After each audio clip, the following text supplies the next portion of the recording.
We did 2.4 million our first calendar year. I have a client, Elvia in Houston. She's doing about 4 or 5 million a year. It's an online course, so that takes care of itself. You don't need financial reserves. Nope, just almost like a digital reseller, Yeah. right? What's the sales pitch?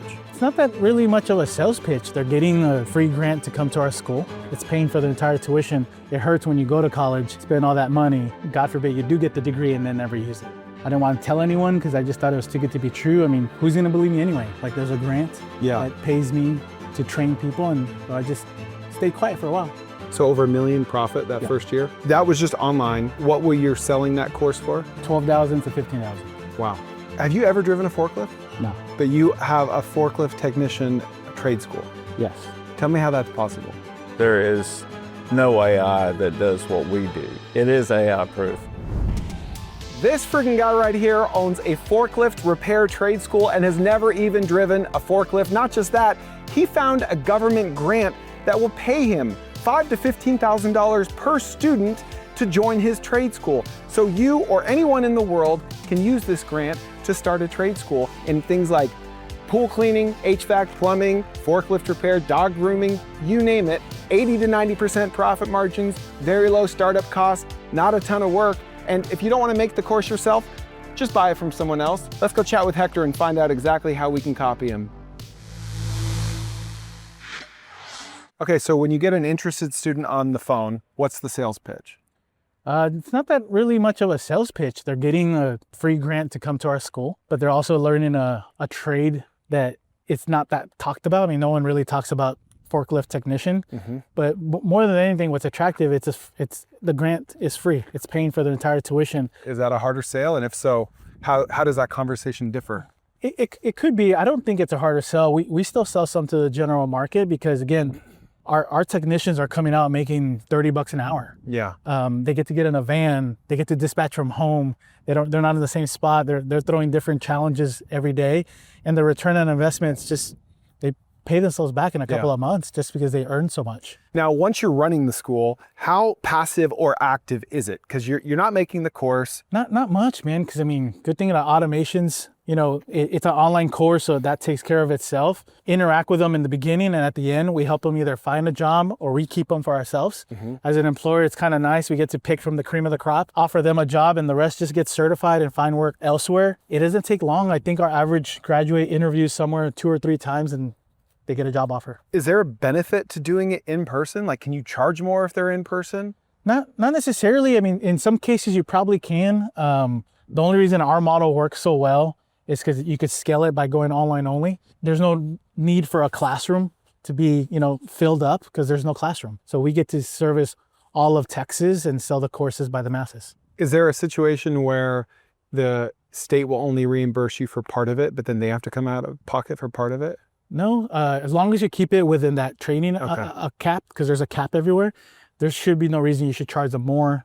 Whatever the state's willing to reimburse you, you're going to be really happy at, considering, if you remember, you're buying these courses for a fraction of the price. Do you have to do any work in helping them find jobs, like helping place them? Not necessarily. Again, most of these courses that we're offering are in demand. So if they go into Indeed and type in EV technician, forklift technician, there's going to be 25 plus job openings. I mean, they could literally just do this and throw their resume out. They're going to get a call back pretty quick. So I imagine you got to get incorporated to start this business, right? Right. How do you do that? How do people get incorporated? I personally use Busy. It's pretty easy. I signed up. They didn't even charge anything. They just charged what the state charges. And it was really user friendly. That's where I keep all my schools and companies at. And it's on an app and to make it easy. Yeah, I mean, I think the alternative to using Busy is going through like your state's filing website, which is built in like 1994 and is an absolute nightmare to use and doesn't cost any less than using Busy. Busy supports this channel. I support them. I use them to file all my LLCs, registered agent services, EINs. I just can't say enough good things about Busy. I mean, every business owner needs an LLC. You got to protect yourself. if heaven forbid someone were to get hurt on a forklift, which I know would never happen here, you'd want to be not personally liable for that injury. You need an LLC, you need to be incorporated. So Hector uses Busy, I use Busy. Don't use the other guys, don't use your state's website. It's free. You just pay your state's filing fees. They'll keep you up to date on all your compliance deadlines, all those forms that like you don't want to have to wrap your head around. You just want to spend time growing your business. So go to busy.com, that's bizee.com, and your life will get much better. So if someone is starting a trade school from scratch, not adding it to a current business, what are startup costs like? So you want to look at what's going to cost to apply to the state. You want to have some capital funds as like an operating account, like how you're going to get through the first couple of months. How much are you thinking? Anywhere between 15,000 low end, 30,000 high end. Okay. Sometimes they want you to have like 2 or 3 months worth of reserves. So the state wants to see that? Yeah. Okay. Yeah. They want to see that, and that's really it. This school that we added to my existing forklift business is an online school. They do all the curriculum online, which is 55 hours worth. They're only going to come here as an option if they want to put their hands on some actual forklifts, but it's optional for most places. People go to trade school, and a lot of it's book, and then it's hands-on. Right now, these employers don't have time to wait. They're like, dude, just get the certification. We're going to train you how to do the things hands-on anyway. They just want the piece of paper as fast as possible. Okay. Because I'm sure the business that you own, you want to train them how you do stuff your way, not how the school taught them. Same thing here. This is a business first, where we have forklift technicians. They leave in these vans. They go fix forklifts all over the Metroplex. And then for the school part, they're going to learn it all online. They'll graduate. They'll come here, and they could do some ride sharing with the technicians. After about 4 weeks, we put them on their own. Okay. So the physical location is key to them finishing the process in the case of this trade school. If they wanted to, yeah, because this is more hands-on, but like a lot of stuff like front desk, there's no need to ever have any hands-on. You're gonna... Well, your HVAC course, that was all done through like an Oculus, right? Yep. Okay. Yeah, it's all virtual reality. Hopefully we're gonna get this where it's virtual reality, but right now it's just a glorified ebook with some videos. Like anything else, when you finish taking a curriculum, you're gonna go take a test on a computer. The computer's not gonna know if you could fix something. They just want to know, did you learn enough curriculum to get certified in that field? Okay. So these videos are a lot of work, and 62% of you are not subscribed to my channel, and many of you think that you are, but you're not. So do me a favor and just subscribe real quick, and maybe share this with a friend that might want to start their own trade school. Have you ever driven a forklift? No. You've never even gotten in one of these? Nope. But you have a forklift technician trade school. Yes. Tell me how that's possible. Well, that's a fair question, right? Yes. Yeah, no, it's fair. So like I said, I partnered up with the rich. We invested in a forklift repair business, but I didn't want to fall under the same challenge that most people have, that where are you going to find technicians from? I know trade schools really well. I wanted to start a trade school in forklift technician. So the fact that I know how to find curriculum, build curriculum, partner up with the right operator is a good win. They're the experts, so they have to obviously become the instructor and teach it, and I'm just there for support. Like I'm there for streamlining automation, CRMs, and stuff that I know how to do well, and I let them do the operating and all this side. I wouldn't even want to be on there like you. Yeah. So are you going to be white labeling this course? Or correct. Okay. For now, I'm going to white label it. Hopefully in the future, we're going to design it to make it virtual reality. It's a 55-hour course, and then with the hands-on, it'll be an extra 10 hours. Okay. And what will you charge for that? We're going to charge about $7,500, and the course is $500. So we're going to make a margin of $7,000. Okay. Yep. Yeah. That's pretty good. 55 hours, so 2-week course. Yeah. So for your first trade school, how did that go? We did really well. Granted, it was 2021, so a lot of luck there with COVID being involved. We did 2.4 million our first calendar year, but a lot of that came at expense. I got a building because I thought you needed a building. I hired all this staff because I thought you needed staff. And I bought the furniture and the books and the best of everything when really it was online. Yeah. The students never came. I had too much staff. So even though I made 2.4 million, I didn't really get to see a lot of that. I paid myself a generous salary, but after that I found out, man, a lot of these students, they just want to do the courses on their own time. Yeah. They don't want to go to a community college where they have to go to Monday, Wednesday, Friday, or they can't leave their job. And the last thing they want to do is go to night school or weekend school. So the second year, I only did 1.4, but with a 2-man show. So it was just a lot more automations and profitable that way. And then we went strictly online, And where we're able to scale is we're able to sell to anyone in Texas Yeah. versus just the Dallas Metroplex. What was your profit both those 2 years? It's like 70% margins. Whoa. So even though I showed a profit, I only paid myself like a modest salary. The rest went back into the business, but it was just almost too scary that I almost didn't spend it right away because I just didn't think it was a thing. I didn't say anything for a while either. I mean, I didn't want to tell anyone because I just thought it was too good to be true. I mean, who's going to believe me anyway? Like there's a grant that pays me to train people. And so I just stayed quiet for a while. So over $1 million profit that first year? Second year. Okay, the second year. Yeah. That was just online. What were you selling that course for? $12,000 to $15,000. And what were you paying for it? $1,500. Wow. Cool. So almost 90% margins. How long did that last? And why did it end? So that lasted a while. It only ended because I exited and I sold, my equity, and then I went on my own. Okay. Other people started knocking on the door where, how did you scale a school so fast? A lot of things is I treated the school not like education. It was strictly business, strictly like a sales process. I found out no one had sales scripts. No one had CRMs. No one had any kind of automations. You call up a school and it's like, oh yeah, Chris, we teach forklift once a month. Come on down here. It's $500. There's no follow-up, no, drip campaigns, anything like that. So all I did is everything I've ever learned in leadership and business, applied it towards the trade schools, and the rest is history. Since then I've taught and taught a welding school, fixed all their scripting and sales process, a flight attendant school, a Marine school where they just teach the Coast Guards how to do the certain certification. So I went on my own doing that, and now I've helped over 50 schools either fix them, start them all over the country, and here we are. If someone wants to start this business, do they have to commit to one trade, or can they do multiple courses, multiple trades in the same business? I would tell them stick to one course at first, or maybe two.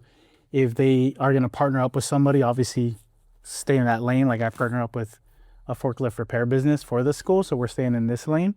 But they could do multiple. It just depends on what the requirements are for that state or that region. Yeah. But they could do multiple. I wouldn't go more than 3. You want to be the master of a couple versus just offering everything. But yeah, nothing's stopping them from doing multiple. Okay, so if someone wanted to start this from day one, getting reimbursements from the state, they'd probably need some level of financial reserves to show the state, right?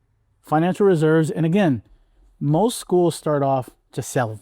Yeah. I have a client in Arizona. He sells IT courses. And for 2 years before he ever met me, he just sold to the general public. Made $1 million a year. Sells his courses from $8,000 to $12,000. And in that case, if you start like that, you don't need financial reserves. Nope, just almost like a digital reseller. Yeah. Right?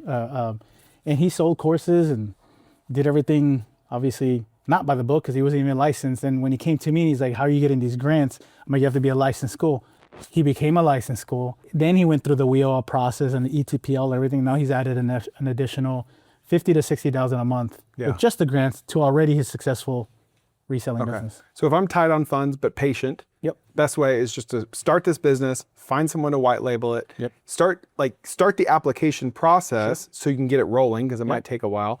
But just start selling these, just start paid ads, like friends and family, do you know anyone? And then you can use the money from those sales to build the reserves to show the state that you're worthy of the grants, right? Yeah, again, depending on the state, you have to be careful, but there's some states that you don't have to be licensed just to sell to apartment complexes, to sell to employers. How many companies can you call out there that the guys need to be certified? Yeah. They just don't have the time to do it because they think they have to go to school. And I'm like, no, man, sell them the online course, partner up with them, and maybe give them a price break if they're buying them in bulk. But there's so many different ways to do it. So if you're not licensed by the state yet, and you've got to go find paying customers yourself, what is the best way of doing that? And just get active with your local community, whether that's church, nonprofits. As an example, I have a client, and he only sells his course to a nonprofit. He's in North Carolina. Believe it or not, nonprofit doesn't just mean nonprofit. They have their own pool of money aside from WIO that they need to spend for their missions, whether it's getting people back on their feet. So there's just a million ways to make money with this. There's a whole slew of kids turning 18, and they're either going to be military, college, or nothing.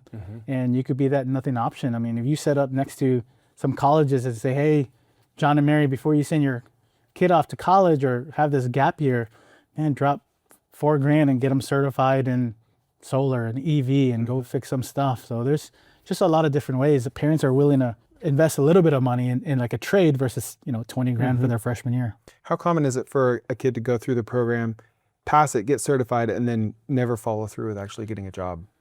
It happens. I mean, not as often as you think. I mean, usually people that do this kind of commit to it and at least try it out at first, and they usually stick with it. I mean, people that get into the trades want to work with their hands and they end up liking it. It's a lot less hurting the pocketbook doing it this way because it's a lower price entry. It hurts when you go to college, spend all that money, God forbid you do get the degree and then never use it. What other success stories have you heard of people making a lot of money in this space? I have a client, Elvia in Houston. She does electrical and HVAC. She's doing about $4 or $5 million a year. She's the only female Latina trade school owner, and she just conquered Houston. She has contracts with some companies where she trains their data entry technicians, and she just does really well. I have a guy in Idaho that does extremely well. He literally only does courses for the people going into the data centers that they're building out there.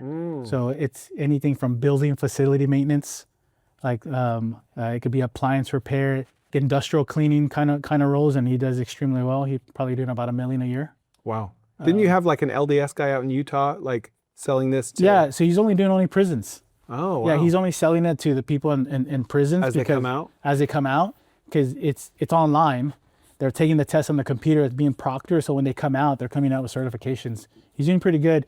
Not in the millions. I think he's doing about $30,000 a month. But he's just, that's it. I mean, compared to others, but yeah, it's pretty cool. Because Utah takes 2 years to get fully licensed, he's just doing that partnership with the prison program right now. Maybe a dumb question, but in addition to getting reimbursed by the state, will they refer people to you as well? Sometimes, depends, especially if you're the only option. So what happens a lot of times is, say, I want to be dental assisting, and there's only a community college to go to. And they're like, but I work, even though I'm on food stamps, and I have 2 or 3 kids, I still qualify for food stamps. I can't go to, your traditional school. But maybe online school I can, because I could do it at night when the kids go to sleep. So instead of them saying, hey, don't go to Dallas Community College, go to Chris's trade school, he offers it online. So you'll get some referrals that way. Not common, but it happens. Yeah. So as a business owner, why do you think it's important to add your own trade school? Well, we really need a good pipeline. You can roll up to any dealership in this Metroplex, and they're all going to have a "we're hiring" sign out. Sometimes people get burnt out, or they find out it's not what they want, or they move off. This is one occupation where you can learn this trade and you can move anywhere in the world and find some place to work, because everywhere in the world has forklifts. Yeah. Every 18-wheeler you see on the road is loaded and unloaded with a forklift, or at least some kind of electrical equipment. When you just think of that number, how many 18-wheelers you see on the road.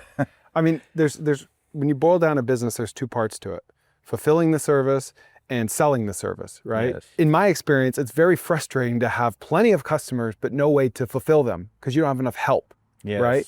So usually it's harder to find the customers. In this case, it seems like it's harder to find the help. So if you can monetize the opportunity to find the help, you make more money in the business, and then you can make extra money in training these guys. Maybe it'll take 100 years, maybe it'll eventually catch up, but there is no AI that does what we do. Yeah. You have to physically go out and diagnose and physically repair on site, usually at the customer's location, whatever the element is to the forklift. So there's no smart technology that's going to do that over the phone for you. Well, even if we had a robot that could physically do it, and AI is only as good as its training data. Yes. And you just showed me a forklift that was 40 years old. You can't tell me there's like a perfect little training manual with videos on how to fix it. Like, it doesn't exist. It doesn't So how are you exist. going to train the AI and then make a robot that specialized for that use case? Like, our first robots are going to do things like pack boxes, because that's something we need millions and millions and millions of, right? Yes. But something this specialized, it'll be decades, 100 years before we get around to making the hardware and the software and the AI that can actually do it, right? Exactly. AI proof. Yeah, it is AI proof. Well, Hector, I think we've put enough in this video for people to start their own trade school. But If someone wants to learn more or they want help from you personally, where can they find you? I think all the information will be located in the links below, and I'll let you take it from there. All right, yeah, check out the link in the description to meet Hector, talk to Hector, and get all the help you may need. We'll see you next time on the Kerner Office.